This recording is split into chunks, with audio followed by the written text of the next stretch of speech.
Hello friends, நம்ம last class வந்து immunity லெசனில் வந்து இப்போ அக்வயர்டு இம்யூனிட்டி பார்க்கலாம். அதில் வந்து ரெண்டு டைப்ஸ் ஆஃப் இம்யூனிட்டி வந்து இருக்குது. ஒன்று வந்து ஆக்டிவ் இம்யூனிட்டி, இன்னொன்று வந்து passive immunity. Active immunity and passive immunity.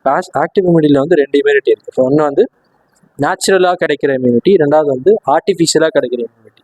நேச்சுரலாக நேச்சரே நமக்கு கொடுக்கும், ஆர்டிஃபிஷியல் வந்து வேறு ஏதாவது நம்ம முயற்சி பண்ணி தான் நமக்கு அந்த இம்யூனிட்டி கிடைக்கும். இதில் வந்து ஆக்டிவ் இம்யூனிட்டியில் வந்து இப்போ நமக்கு சிக்கன் பாக்ஸ்லாம் வருதுன்னு வச்சுக்கோங்க. சிக்கன் பாக்ஸ் வந்துச்சுன்னா அப்போ ஒரு இம்யூனிட்டி ஆக்டிவேட் ஆகல, ஆன்டிபாடிஸ்.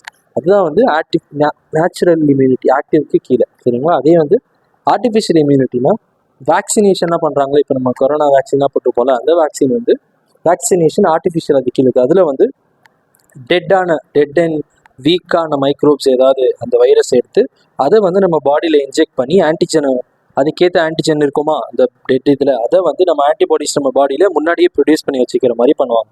அதில் வந்து பி லிம்போசைட்ஸ் ஆக்டிவேட் ஆகும், டி லிம்போசைட்ஸ் ஆக்டிவேட் ஆகும்.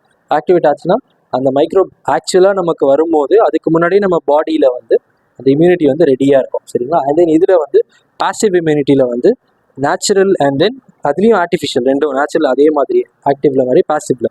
இதில் வந்து நேச்சுரல் ஆன்டிபாடி வந்து கொலோஸ்ட்ரம், இப்போ மதர்ஸ் மில்க் இருக்குல்ல, மதர்ஸ் மில்கில் வந்து ஐஜிஏ ஆன்டிபாடி.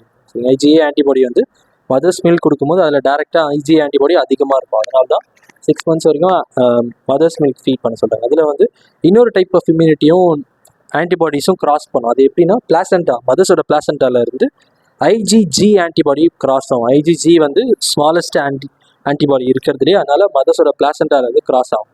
இது வந்து ஐஜிஏ, இது வந்து ஐஜிஜி. இதுலேயே வந்து ஆர்டிஃபிஷியல், அந்த பாசிவ் கீழே ஆர்டிஃபிஷியல் எப்படின்னா இப்போ ரெடிமேடாக ஏதாவது ஒரு இது இப்போ வந்து ஸ்னேக் பைட் இருக்குன்னு வச்சுக்கோங்களேன், பாம்பு கடிச்சுன்னு வச்சுக்கோங்க. பாம்பு கடிச்சதுன்னா அதுக்கு ரெடியாக நமக்கு வந்து ஆன்டிஜென் மருந்து வச்சுருப்போம், தடுப்பு மருந்து. அது டேரெக்டாக இன்ஜெக்ட் பண்ணிடும். அதான் வந்து ஸ்னேக் பைட் இருக்குது. இதில் வந்து டெட்டானஸ் இன்ஃபெக்ஷன், இப்போ வந்து ஏதாவது ஆக்சிடென்ட் ஆச்சுன்னா டிடி போடணும்னு சொல்லுவாங்களே, அந்த டிடி இதுதான். ஆன்டி டெட்டானஸ் இன்ஜெக்ஷன் போடணும், டெட்டானஸ் இன்ஃபெக்ஷனை தடுக்கிறதுக்காக.